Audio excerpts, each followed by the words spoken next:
Drug addiction. Drug addiction is a dependence on an illegal drug or a medication. Addicts may not be able to control their drug use and may continue using the drug despite the harm it causes.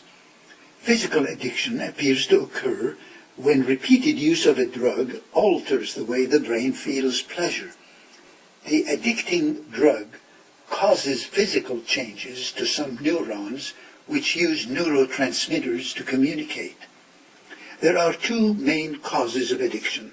First, environmental factors include the patient's family's beliefs and attitudes and exposure to a peer group that encourages drug use. Secondly, genes may influence the development of addiction. The risk factors for developing addiction include family history of addiction, which likely involves the effects of many genes. Males are twice as likely to have problems with drugs. Psychological problems such as depression, attention deficit hyperactivity disorder, or post-traumatic stress disorder increase the likelihood of becoming dependent on drugs. Peer pressure, particularly for young people. Lack of family involvement.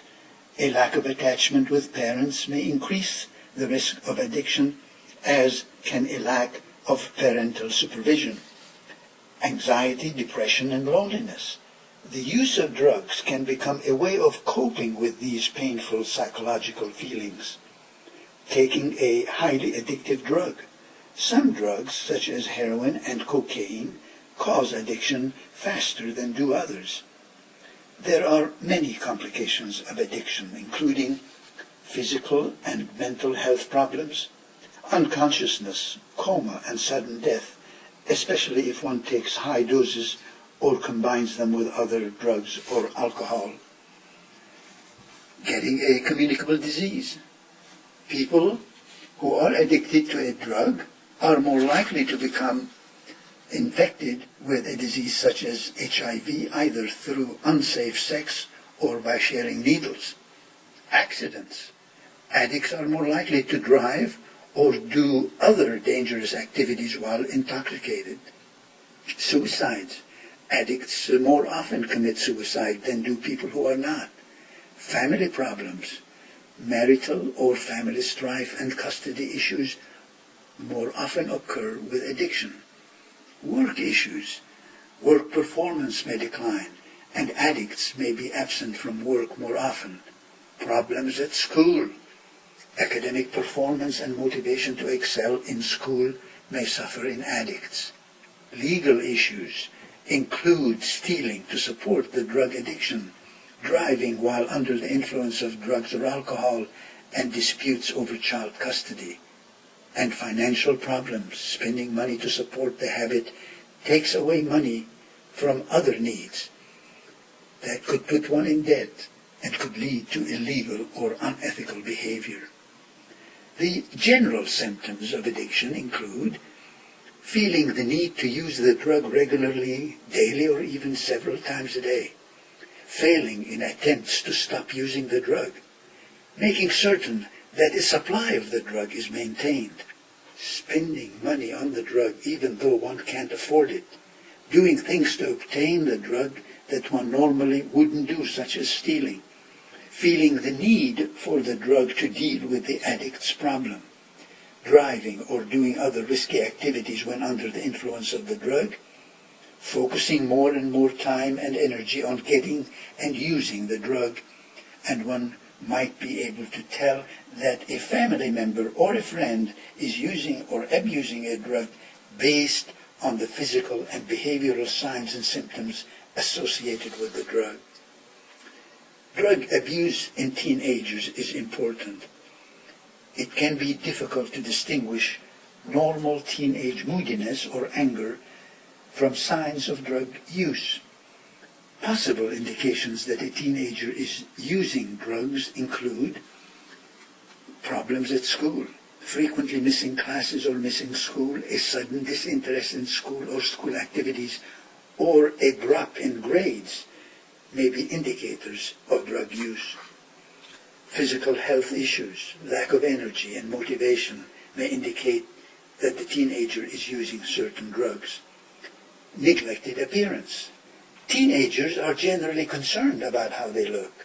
A lack of interest in clothing, grooming, or looks may be a warning sign of drug use. Changes in behavior.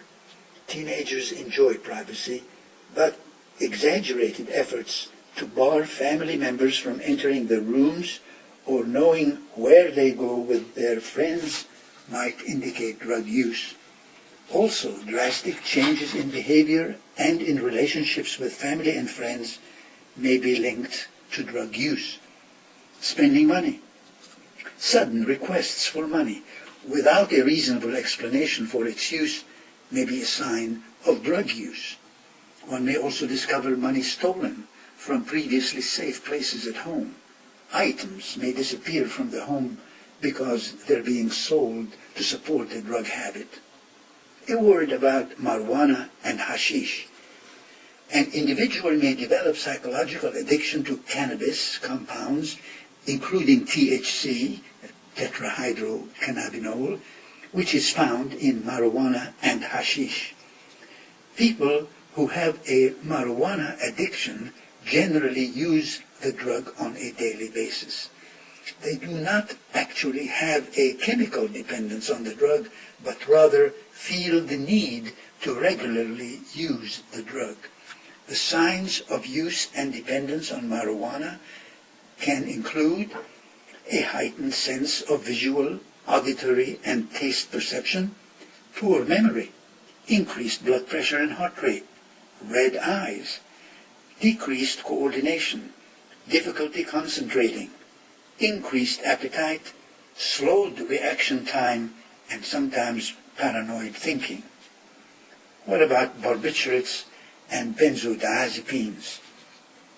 Barbiturates and benzodiazepines are prescription central nervous system depressants. Phenobarbital, amytal, seconal are examples of barbiturates, and benzodiazepines include tranquilizers such as diazepam, Valium, alprazolam, Xanax, lorazepam, Ativan, Klonopin, and Librium. The signs of use and dependence on barbiturates and benzodiazepines can include drowsiness, slurred speech, lack of coordination, memory problems, confusion, slowed breathing and decreased blood pressure, dizziness, and depression. Methamphetamine, cocaine, and Ritalin, methylene, that's methylphenidate, and other stimulants will be the next discussion. Methamphetamine, also known as meth, is a particularly dangerous drug. It's highly addictive and causes a number of short-term and long-term health consequences. Methamphetamine is relatively inexpensive and widely available. The signs of use and dependence on this class of stimulant drugs can include euphoria, decreased appetite, rapid speech, irritability, restlessness, depression as the drug wears off, nasal congestion and damage to the mucous membrane of the nose in users who snort the drugs, insomnia, weight loss, increased heart rate, blood pressure and temperature, and at times paranoia. Next, let's look at club drugs. Club drugs are drugs commonly used by teens and young adults at clubs, concerts, and parties. Examples include ecstasy, MDMA, GHB, Rohypnol, that's the roofies, and ketamine. These drugs are not all classified in the same category, but they share some similar effects and dangers. The signs of club drug use and dependence can include an exaggerated feeling of great happiness or well-being, that's euphoria, reduced inhibitions, a heightened or altered sense of sight, sound, and taste, amphetamine-like effects with ketamine and ecstasy, decreased coordination, poor judgment, memory problems or loss of memory, increased or decreased heart rate and blood pressure, and drowsiness and loss of consciousness with GHB and Rohypnol. GHB and Rohypnol are particularly dangerous. At high doses, they can cause seizures, coma, and death. The danger increases when these drugs are taken with alcohol. Because they worsen consciousness and memory, and they're easy to give someone without his or her knowledge or consent, these drugs are both commonly used as date rape drugs.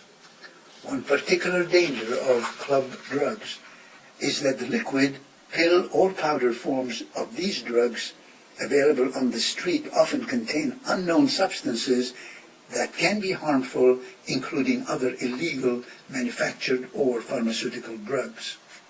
How about hallucinogens? The most common hallucinogens are LSD and PCP, phencyclidine. Signs of LSD use include hallucinations, greatly reduced perception of reality, for example, interpreting input from one of your senses as another, such as hearing colors, permanent mental changes in perception, rapid heart rate, high blood pressure, tremors, and flashbacks, a re-experience of the hallucinations even years later. Signs of phencyclidine, PCP, use include also hallucinations, euphoria, delusions, panic, loss of appetite, depression, and aggressive and possibly violent behavior. Inhalants. Some commonly inhaled substances include glue, paint thinners, correction fluid, felt tip marker fluid, gasoline, cleaning fluids, and household aerosol products. When inhaled, these products can cause brief intoxication and a decreased feeling of inhibition. Long-term use may cause seizures and damage to the brain, liver, and kidneys. Inhalant use can also cause death. Now let's turn to narcotic painkillers. Opioids are narcotic pain-killing drugs produced naturally from opium or made synthetically. This class of drugs includes heroin, morphine, codeine, methadone, and oxycodone, OxyContin. The signs of narcotic use and dependence can include reduced sense of pain, sedation, depression, confusion, constipation, slowed breathing, and needle marks if injecting drugs. What about tests and diagnoses in these painkillers? Blood tests are not used to diagnose a drug addiction, but they may be used to see whether the patient has taken certain drugs in the recent past. A definitive diagnosis of drug addiction usually occurs after an evaluation by a psychiatrist, a psychologist, or a specialized addiction counselor. To be diagnosed with an addiction or substance dependence, one must meet criteria spelled out in the Diagnostic and Statistical Manual of Mental Disorders, DSM. This manual is published by the American Psychiatric Association and is used by mental health professionals to diagnose mental conditions and by insurance companies to reimburse for treatment. The DSM criteria include a pattern of drug use that causes significant problems or distress occurring at any time over a 12-month period and include 3 or more of the following. First, the patient develops tolerance, which means that the drug has less and less effect and the patient needs more of the drug to get high. Second, patient has physical or psychological withdrawal symptoms or takes the drug or a similar drug to avoid withdrawal symptoms. 3, the patient often takes a larger amount of the drug over a longer period of time than intended. 4. The patient keeps trying to cut down or quit using the drug. 5. The patient spends a good deal of time getting the drug, using the drug, or recovering from the effects of the drug. 6. Patient gives up or cuts back important social, occupational, or recreational activities because of the drug use. And 7. The patient keeps using the drug even though he or she knows it is causing physical or psychological problems. How about treatments and drugs for addiction? Drug addiction treatments include organized inpatient or outpatient treatment programs, counseling, and self-help groups to help the addict resist using the addictive drug again. Depending on the level of addiction, one may need steps to help him or her withdraw from using the drug. That's by detoxification. Therapies such as counseling, addiction treatment programs, and self-help group meetings can help the patient overcome an addiction and stay sober. Treatment programs generally include educational and therapy sessions focused on getting sober and preventing relapse. This may be accomplished in individual groups or family sessions. These programs are available in various settings from outpatient to residential and inpatient programs. Next is counseling. Individual or family counseling with a psychologist, psychiatrist, or addiction counselor may help the patient resist the temptation to resume using addicting drugs.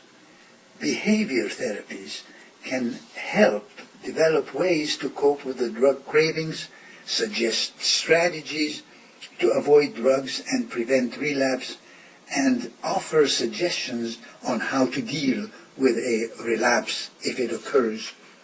Counseling can also involve talking about the job, legal problems, and relationships with family and friends. Counseling with family members can help those patients develop better communication skills and be more supportive. And third, self-help groups. Many, though not all, of these self-help groups tend to use the 12-step model first developed by Alcoholics Anonymous. Self-help groups such as Narcotics Anonymous exist for people addicted to drugs such as cocaine, sedatives, and narcotics. The message is that addiction is a chronic disorder with a danger of relapse, and that ongoing maintenance treatment, which may include medications, counseling, and self-help group meetings, is necessary to prevent a relapse. Doctor or counselor can help in locating a self-help group. One can also find listings for self-help groups in the phone book, at the library, and on the internet. Now let's talk about withdrawal therapy and detoxification. The goal of withdrawal therapy, detoxification, is for the patient to stop taking the addicting drug as quickly and as safely as possible. Detoxification may involve gradually reducing the dose of the drug or temporarily substituting other substances such as methadone that have less severe side effects. For some people, it may be safe to undergo withdrawal therapy on an outpatient basis. Others may require admission to a hospital or a residential treatment center. Withdrawal from different categories of drugs produces different side effects and requires different approaches. Let's look at depressants. These include the barbiturates and the benzodiazepines and others.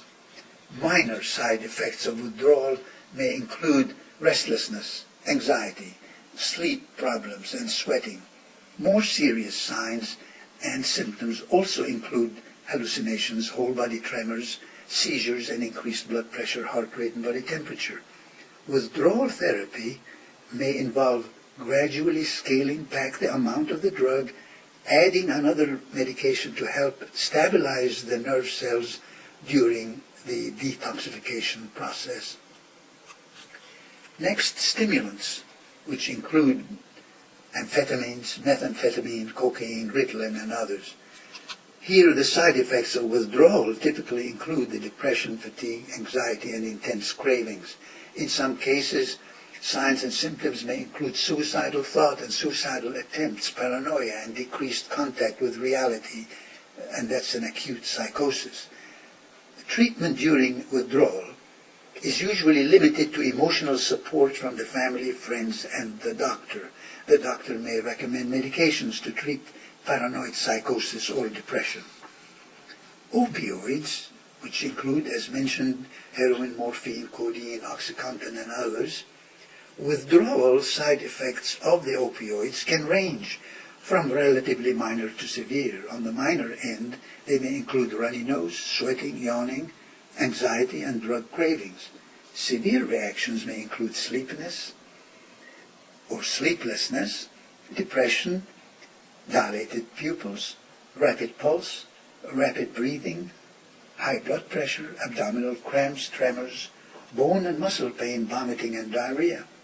Doctors may substitute an artificial opiate, such as methadone or buprenorphine, Subutex, and Suboxone, to reduce the craving for heroin during recovery. Suboxone therapy is the most popular medication administered to opioid dependence in the 21st century. It is mainly done under strict and monitored conditions, and taking Suboxone will always require the assistance of an attending physician to make sure that the correct dosage is taken.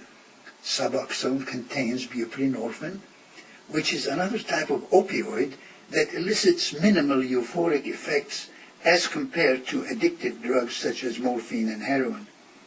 The drug works to help curb a patient's cravings and minimize, if not prevent, the occurrence of withdrawal symptoms that are normally associated with quitting drug use. The therapy with Suboxone usually starts when the patient is already in a mild withdrawal state. The first dosage of Suboxone is administered to the patient so that buprenorphine attaches itself to the opioid receptors in the brain that were once occupied by morphine or other drugs. Throughout the duration of the therapy, patients and healthcare professionals are supposed to watch out for any signs of relapse or the occurrence of withdrawal symptoms, especially when dosage is gradually being decreased. The typical therapy with Suboxone lasts for 3 to 5 months. During such time, dosage may be adjusted according to the patient's needs. Suboxone therapy is meant to be administered in conjunction with counseling. The medication is given with psychological treatment and a reintroduction to society. Suboxone in itself can cause dependence in the long run. Now let's turn to coping and support. Overcoming an addiction and staying drug-free require a lot of effort. Learning new coping skills and knowing where to find help are essential. And here are some steps that the patient may want to consider. First, see a therapist. Drug addiction is linked to a number of problems that may be helped with counseling and psychotherapy. One may have other underlying mental health concerns that need to be addressed, or may have marriage or family problems that need to work through. Therapy may help the patient regain peace of mind and mend relationships. Second, join a support group. Support groups such as Narcotics Anonymous can be very effective in coping with addiction. Compassion, understanding, and shared experiences can help one break the addiction and stay drug-free. One may find support groups in communities where they live, and there are also several available on the internet. Number 3, seek treatment for other mental health disorders. Because people with other mental health problems, such as depression, are more likely to become addicted to drugs, seek immediate treatment from a qualified mental health professional if one has signs or symptoms of mental illness. Next, we turn to staging and intervention. Because many drug users deny they have a problem, they won't seek help on their own. Family members, friends, or co-workers may need to persuade the user to seek treatment. An intervention is a carefully planned process in which family and friends, teachers, clergy members, or other individuals join together to confront someone about the consequences of addiction and ask him or her to accept a treatment plan. A successful intervention involves careful planning, research, and teamwork. And next we shall talk about prevention. The best way to prevent an addiction to an illegal drug is not to take the drug at all. Use care when taking an addictive prescription drug. The doctor may prescribe narcotics to relieve pain, benzodiazepines to relieve anxiety and insomnia, or barbiturates to relieve nervousness or irritation. Doctors prescribe these medications at safe doses and monitor their use so that patients are not given too great a dose or for too long a time. Preventing drug abuse in children is particularly important. One needs to take the following steps to help prevent drug abuse in children. First, communicate.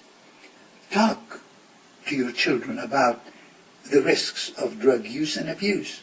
Listen. Be a good listener when the children talk about peer pressure and be supportive of their efforts to resist it. Set a good example. Don't abuse alcohol or addictive drugs. Children of parents who abuse drugs are at greater risk of drug addiction. And finally, strengthen the bond. Work on the relationship with the children. A strong, stable bond between the parent and the child will reduce the child's risk of using or abusing drugs. And finally, preventing a relapse. Once a person has been addicted to a drug, he or she is at high risk of falling back into a pattern of addiction. If one does start using the drug, it's likely that he or she will lose control over its use again, even if the patient had treatment and has not used the drug for some time. So the message would be, number 1, avoid high-risk situations. Don't go back to the neighborhood where he or she used to get the drugs. Stay away from the old drug crowd. Second, get help immediately if you use the drug again. If you start using the drug again, talk to your doctor, your mental health provider, or someone else who can help the patient right away. And finally, stick with the treatment plan. It may seem like the patient has recovered and does not need to keep taking steps to stay drug-free, but the patient should not stop seeing the psychotherapist, going to the support group meetings, or taking prescribed medications. The chances of staying drug-free are much higher if one continues treatment after he or she recovers. Thank you.